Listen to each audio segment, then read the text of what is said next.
ઓમ નમસ્કાર મિત્રો, આજનો મારો આ વિડીયો કપાલભાતી પ્રાણાયામ કેવી રીતે કરવું, એના લાભ, કોણે આ પ્રાણાયામ ન કરવું, એની વિગતે માહિતી હું આપને આપીશ અને આજ સુધીના મારા અનુભવો આપની સમક્ષ શેર કરીશ. કપાલભાતી પ્રાણાયામ એવું છે કે જે નંબર 1 પ્રાણાયામ છે. એક વખત કપાલભાતી પ્રાણાયામ જો તમને આવડી જાય તો 99% રોગો આનાથી મટે છે. અને પરમ પૂજ્ય બાબા રામદેવજી મહારાજ કે જેમણે આ પ્રાણાયામ ઉપર જબરજસ્ત રિસર્ચ કરેલું છે અને એના અદ્ભુત લાભો વિશ્વ સમક્ષ મૂકેલું છે. મિત્રો, કપાલભાતી પ્રાણાયામ જો એકવાર તમને આવડી જાય અને એની પદ્ધતિ બરાબર તમે શીખી જાઓ તો કોઈ પણ પ્રકારનો પ્રોબ્લેમ થતો નથી. પણ શરૂઆત જ્યારે કરો ત્યારે ખાસ ધ્યાનમાં રાખજો કે કપાલભાતી પ્રાણાયામ એકદમ ધીરેથી કરવા, સ્પીડ બિલકુલ કરવી નહીં શરૂઆતમાં શીખતી વખતે. અને શીખી ગયા પછી, આવડી ગયા પછી ટાઈમિંગ ને એ બધું પછી સેટ કરવાનું, પણ શરૂઆત તો એકદમ ધીરે ધીરે કરવી. અને આ પ્રાણાયામ એવું છે કે જે નરણા કોઠે કરી શકાય. પેટ તમારું સાફ હોવું જોઈએ. સવારે જમ્યા પહેલાં આ પ્રાણાયામ કરવું અને જમ્યા પછી જો તમારે આ કપાલભાતી પ્રાણાયામ કરવું હોય તો 5 કલાક પછી કપાલભાતી પ્રાણાયામ તમે કરી શકો છો. જે અદ્ભુત લાભ છે. બીપી, ડાયાબિટીસ, થાઇરોઇડ, માઇગ્રેન, હાર્ટની તકલીફ, કોઈ પણ જગ્યાએ ગાંઠ, ગુમડા, આવી કોઈ પણ પ્રકારની તકલીફ હશે તો એમાં અદ્ભુત લાભ આ પ્રાણાયામ આપશે. પણ મારી એક નમ્ર વિનંતી છે મિત્રો કે આ પ્રાણાયામ ચાલુ કરતા પહેલા મારો એક વિડીયો છે ભસ્ત્રિકા પ્રાણાયામ 1, એ શરૂ કરી દીજો. શ્વાસ ભરવો, આ પ્રમાણે છોડવો, 5 મિનિટ એ પ્રાણાયામ કરજો. પહેલું એ કરજો ભસ્ત્રિકા, અને એ પ્રાણાયામ બરાબર શીખી ગયા પછી કપાલભાતી પ્રાણાયામ શરૂ કરજો મિત્રો. અને ભસ્ત્રિકા પ્રાણાયામ આ મુદ્રામાં બેસજો, જ્ઞાન મુદ્રામાં. જ્યારે કપાલભાતી પ્રાણાયામ પ્રાણ મુદ્રામાં કરવાનું છે. પહેલી 2 આંગળીઓ સીધી અને બીજી 2 આંગળીઓ અંગૂઠા સાથે જોઈન્ટ, આ પ્રમાણે ગોઠવવાની પ્રાણ મુદ્રા. કદાચ છાતીમાં કોઈને દુખતું હોય અને આંખો બંધ કરીને જો આ મુદ્રામાં બેસી જાઓ તો કુદરતી રીતે એની મેળે ઓટોમેટિક તમારો છાતીનો દુખાવો બંધ થઈ જશે અને ધીરે ધીરે દુખાવો ઓટોમેટિક મટી જશે.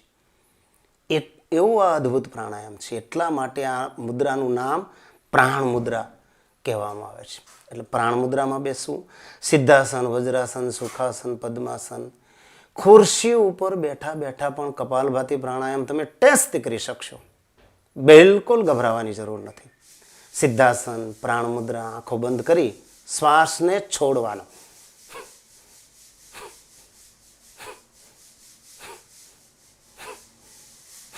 આ પ્રમાણે આખું શરીર ન હલવું જોઈએ. બીજું કે કરોડરજ્જુ આ પ્રમાણે નહીં રાખવાની, કરોડરજ્જુ સીધી રાખવાની આ પ્રમાણે, કારણ કે કરોડરજ્જુ તમારી સ્થિર રહેવી જોઈએ. આ પ્રમાણે ધ્યાન રાખો બરાબર. અને બંને કોણી શરીરને ટચ થવી જોઈએ.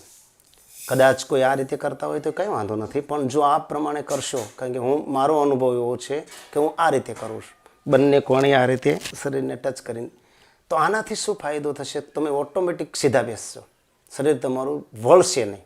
આ મારો જાત અનુભવ છે મિત્રો. કપાલભાતી પ્રાણાયામ કેવી રીતે કરવા જોઈ લેજો. આંખો બંધ, પ્રાણ મુદ્રા, સિદ્ધાસન, શ્વાસ છોડવો.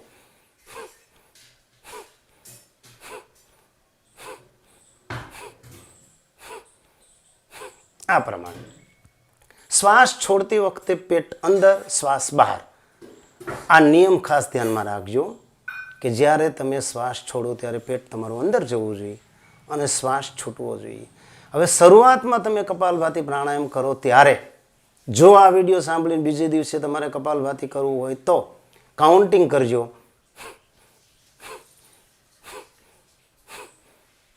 આ 5 વખત મેં કર્યું. કાઉન્ટિંગ કરીને આ સ્ટોકને ગણજો અને શરૂઆતમાં પહેલા દિવસે 20 જ કરો.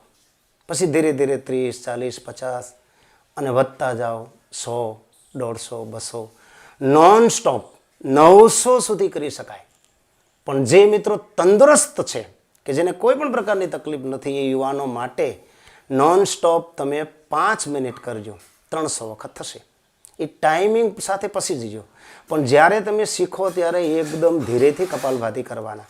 કદાચ 5 મિનિટમાં ઓછા થાય તો વાંધો નહીં, પણ સ્પીડ બિલકુલ કરવી નહીં, ધ્યાન રાખજો ખાસ.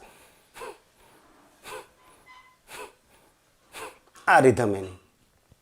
અને આ રિધમથી જો કપાલભાતિ પ્રાણાયામ કરશો તો તમે નોન સ્ટોપ 900 સુધી કરી શકશો. હું જ્યારે કપાલભાતિ પ્રાણાયામ શીખ્યો ત્યારે નોન સ્ટોપ 900 કરતો હતો અને પછી ધીરે ધીરે શરીર સેટ થઈ ગયું, પછી મેં ઓછા કરી દીધા.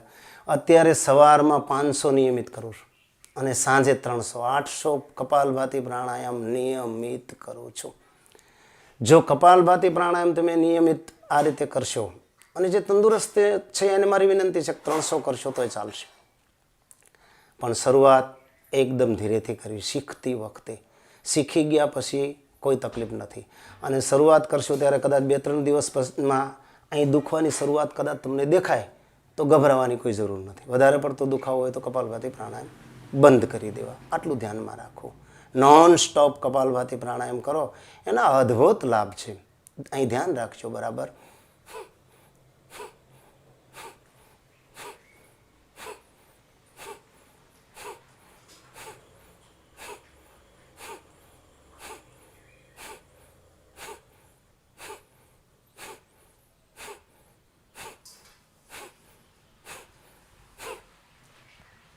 આ પ્રમાણે મેં 20 વખત કર્યા. પણ તમે ધીરે ધીરે પ્રેક્ટિસ કરશો એટલે નોન સ્ટોપ કરી શકશો. અને નોન સ્ટોપ કપાલભાતિ પ્રાણાયામ કરવાનો વધારે લાભ છે. અને ધ્યાન તમારું નાભી ઉપર હોવું જોઈએ. જ્યારે કપાલભાતિ પ્રાણાયામ કરો ત્યારે ધ્યાન નાભી ઉપર અને શ્વાસ છોડવાનો. આ રીતે આખું શરીર ના હલવું જોઈએ, શરીર રિલેક્સ રહેવું જોઈએ. આ ધ્યાનમાં રાખજો.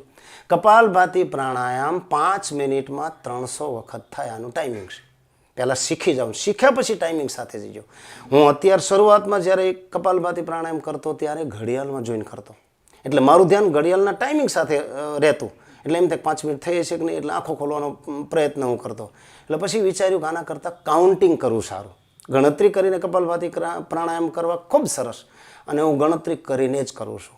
મારા યોગ કેન્દ્રની અંદર 500 કપાલભાતિ પ્રાણાયામ અમે ફરજિયાત કરીએ છીએ. મિત્રો 70 વર્ષથી 75 વર્ષના વડીલો પણ નોન સ્ટોપ 500 કપાલભાતિ પ્રાણાયામ કરી શકે છે. અત્યાર સુધીમાં જે મારી પાસે શીખી ગયેલા છે હજારો માણસો એ કપાલભાતિ 500 કરી શકે છે નોન સ્ટોપ. જે મારી પાસે શીખ્યા નથી અને એવા મિત્રો મને મળે એટલે હું તરત પ્રશ્ન પૂછું છું કે કપાલભાતિ પ્રાણાયામ તમે કરો છો? તો હા. કેટલી વખત કરો છો? તો કે 20, 30, 50, 100થી ઉપર કરવાવાળા હજી સુધી મને મળ્યા નથી. કે જે મેં ન શીખવાડેલું હોય એવા મિત્રોની વાત કરું છું. એટલે મારી નમ્ર વિનંતી છે કે જે યોગ કરતા હોય એને પણ વિનંતી છે એ પણ આ વિડીયો મારો જોઈજો કે નોન સ્ટોપ થવા જોઈએ. અને નોન સ્ટોપ કરવાથી વધારે લાભ મળે છે. તમામ તકલીફો હલ થઈ જશે, આ નિશ્ચિત છે. કપાલભાતિ પ્રાણાયામોના લાભ શું? તો high BP, low BP, diabetes, thyroid, migraine જેવી બીમારીઓ એની મેળે ધીરે ધીરે નાબૂદ થઈ જશે. અને ડાયાબિટીસમાં તો રામબાણ છે મિત્રો. બીજું કે નાની મોટી પથરી કિડનીમાં હોય તો એ નેચરલી ઓપરેશન કરી નાખે છે. પેટને ધક્કો મારો એટલે પથરી ઓટોમેટિક અંદર તૂટી જાય અને ધીરે ધીરે પેશાબ વાટે નીકળી જાય. એટલે નાની મોટી પથરીઓ પણ 100% નીકળી જશે પથરીના પેશન્ટો માટે. બીજું કે એક અદ્ભુત લાભ આનો, કેન્સરના પેશન્ટ 15 મિનિટ સવારે અને 15 મિનિટ સાંજે નોન સ્ટોપ કરે તો કેન્સર પણ આનાથી મટી જાય છે. એનું પ્રમાણ પણ વિડીયા તમે જોજો. તમે યુટ્યુબની અંદર ખોલજો તો કેટલા બધા એવા વિડીયા નીકળશે કે જેને કેન્સર મટી ગયેલું હોય. એટલે નોન સ્ટોપ સવાર સાંજ 15-15 મિનિટ કેન્સરના દર્દી કરે તો કેન્સર મટી જાય. આ મોટી વાત છે મિત્રો. બીજી એક વાત કરી દઉં કે જે નિસંતાન દંપતીઓ છે, પતિ પત્ની બંને 15-15 મિનિટ સવાર સાંજ કપાલભાતિ પ્રાણાયામ કરે તો સંતાન પ્રાપ્તિ થાય છે મિત્રો. આ જેવી તેવી બાબત નથી મિત્રો, પણ કરવા પડે, સાચી પદ્ધતિથી કરવા પડે. પદ્ધતિ તમારી સાચી હોવી જોઈએ, આ યાદ રાખજો. જો સ્પીડ કરશો તો થાકી જશો, ઘડીકમાં થાકી રહેશો. જો એકદમ ઝડપથી કરશો તો, પણ શીખતી વખતે તો એકદમ સ્લો, પણ ધીરે ધીરે વધતા જાઓ, નોન સ્ટોપ કરતા જાઓ. 20, 25, 50, 30 ધીરે ધીરે વધતા જાઓ. 60, 100, 150 વધતું જ જવાનું. અને જે તંદુરસ્ત વ્યક્તિઓ છે, યુવાનોને મારી વિનંતી છે કે યુવાનો નિયમિત 5 મિનિટ કપાલભાતિ પ્રાણાયામ અવશ્ય કરજો. કારણ કે કપાલભાતિ પ્રાણાયામ એવું છે, કદાચ યુવાનોને ખીલની સમસ્યા હોય, મોટે ખીલ થઈ જતા હોય છે, તો આ ખીલ મટાડવા હોય તો 5 મિનિટ કપાલભાતિ કરો. 100% ખીલ તમને મટી જશે વિધાઉટ મેડિસન. શરીરમાં કોઈ પણ જગ્યાએ ગાંઠ હોય તો એ ગાંઠ વીખવાની તાકાત પણ કપાલભાતિ પ્રાણાયામમાં છે. અને કિડની માટે તો રામબાણ છે. આ બંને કિડની તમારી સરસ બની જશે, આંતરડા તમારા ચોખ્ખા થઈ જશે, કબજિયાત જડમૂળમાંથી નાબૂદ થઈ જશે કપાલભાતિ પ્રાણાયામ કરશો તો. બિનજરૂરી ચરબી, વજન પણ આનાથી ઉતરે કપાલભાતિ પ્રાણાયામથી.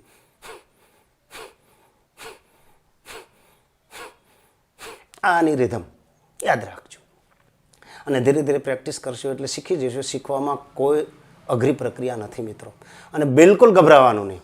આ ચોક્કસ તમે સ્પીડ કરશો તો કોઈ પણ સાઈડ ઇફેક્ટ થવાની કેવી શરૂઆતમાં શીખવાવાળાને. બાકી જે નિયમિત યોગાભ્યાસ કરે છે એને તો કોઈ તકલીફ નથી. કે જેને 6 મહિના કે 1 વર્ષ યોગમાં થઈ ગયું હોય એને ગભરાવાની કોઈ જરૂર નથી. અને યુવાનિયાઓ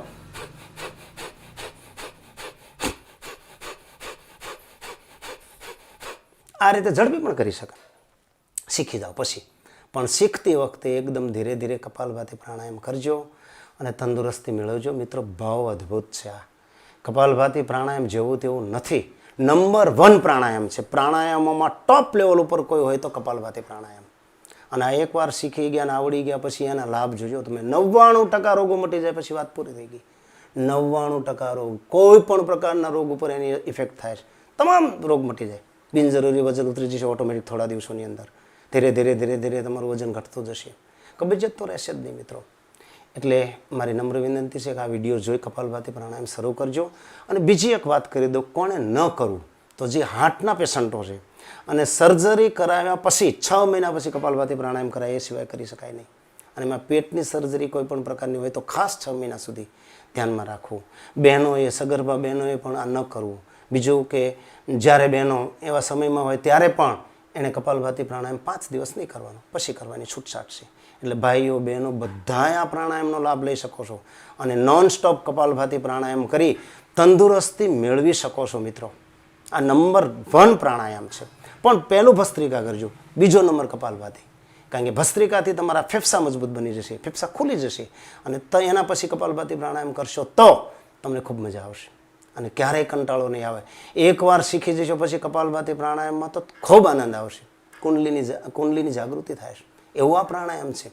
યોગીઓ માટે તો અદ્ભુત પ્રાણાયામ છે. પણ નિયમિત કરવું, સાચી પદ્ધતિથી કરવું ખૂબ જરૂરી છે મિત્રો. આ વિડીયો જો તમને ગમે તો એને સબસ્ક્રાઈબ કરજો, લાઈક કરજો, શેર. હવે સબસ્ક્રાઈબ કેવી રીતે કરવું એ મને નહોતું આવડતું, પણ હું તમને શીખવાડી દઉં કે મારો વિડીયો ખોલો એટલે નીચે લાલ અક્ષરમાં સબસ્ક્રાઈબ લખેલું હોય એને તમે ક્લિક કરી દો, પછી ઘંટડી વગાડી દો અને લાઈક કરી દો. આ રીતનું નિશાન આવે છે, નિશાન ઉપર લાઈક કરી દો. આ 3 વસ્તુ કરો એટલે મને પણ એમ આત્માને આનંદ આવે કે નહીં, મારા વિડીયો જોવાવાળા છે અને એના લાભ મળે. તો કોમેન્ટ્સમાં 2 શબ્દો લખજો મિત્રો. તમે આ શરૂ કરી દો ને તમને લાભ થાય તો બીજા મિત્રો પણ એનો લાભ લઈ શકે અને મારા અંતરાત્માને પણ ખૂબ આનંદ મળે. આટલું કરજો. નમસ્કાર. ઓમ નમસ્કાર.